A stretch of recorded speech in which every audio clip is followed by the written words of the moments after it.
This isn't just another story. This is your story. Your triumphs, your conquest, your accomplishments, the things you've overcome. These are the things that make you you. But most importantly, these are the stories of what lies ahead. It's time to get re-inspired.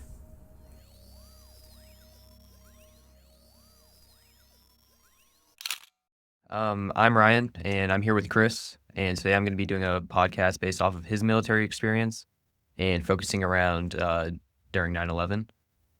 Would you like to introduce yourself? All right, so my name is Chris Hodges. I served in the United States Navy from April of 2000 until February of 2009. I enlisted before 9/11 happened, clearly.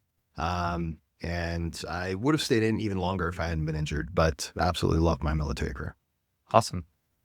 We all know that 9/11 was one of the biggest events in American history. Lots of people were affected, and it led to a lot of changes, especially in airport security and in the military. Most people today only know that 9/11 from like history classes and what they teach the kids, Sure. but a lot of people don't see the personal side of people that actually were affected by that. Yeah. So I just wanted to ask you some questions about that today. Sure, absolutely. First, what was your life look, or what did your life look like before 9/11 inside your service? Yeah, so I joined the military specifically to be a rescue swimmer. So I had a very specific career path in mind, and it was what I was doing. So went through rescue swimmer school, was attached to a helicopter squadron that went out with ships, with aircraft carriers specifically, and we provided support for aircraft that were taking off and landing on the aircraft carrier. So if for some reason the jet were to go down, or if it was in harm's way, then we would provide rescue assistance for those pilots. We also provided assistance for any civilian vessels that were in the area if we were traveling through. That was my entire job, my entire focus when I went into the military, into the Navy specifically.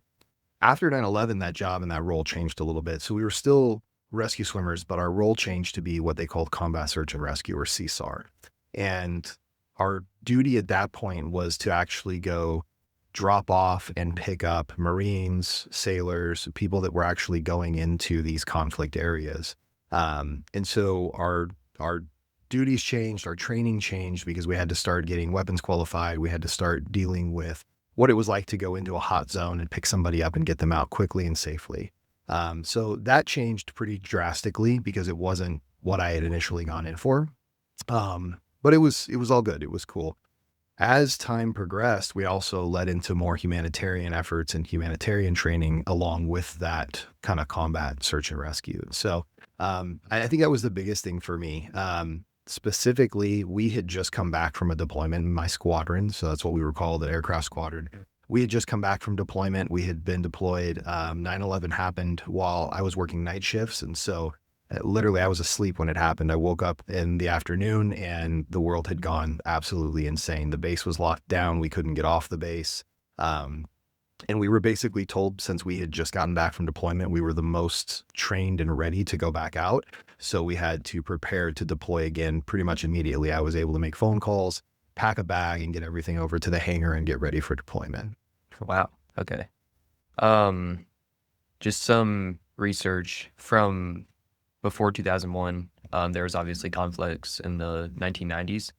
The United States wasn't really in a long-term war like what followed after. How'd you see training switch more between more war focused than just Peacetime. skirmishes? Yeah. Yeah. So, the training aspect of it, like I was saying, with a rescue swimmer, we were essentially, the military is going to say that we were projecting power, right? So the idea is that our ships can go anywhere in the world, our aircraft can go anywhere in the world. And so we were preparing for what potentially could happen. After 9/11, we were preparing for a specific enemy and a specific conflict. And so that's where my training changed from just being support rescue swimmer, making sure our pilots were taken care of if something were to happen, to actually dropping off people that were in conflict, right? People that were in combat, picking them up, dropping them off, getting them out of areas. And so it changed drastically what our role was and how we were operating. Do you feel like the employments, or was that increased right away, or is that a gradual increase of how many times you were out? No, it increased pretty drastically after 9/11.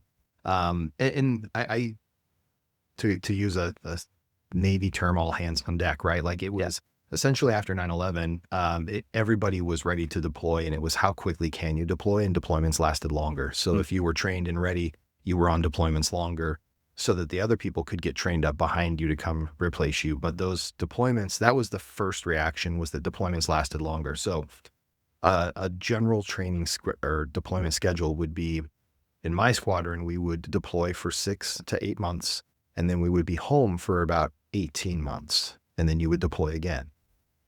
Like I was just saying earlier in my example, we came back and were home for maybe a month and a half and then deployed immediately because we were ready to go. Okay.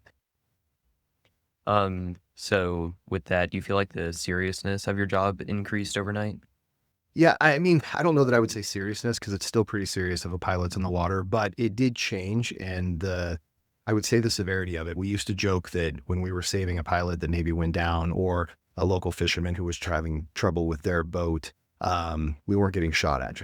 Yeah. And so Yeah. when you're bringing soldiers in or sailors in or Marines in and you're dropping them off in a hot zone or you're picking them up, you are getting shot at. So it did change from that aspect, but I don't know that the seriousness of the situation itself necessarily changed. It was just the dynamics of it. Okay.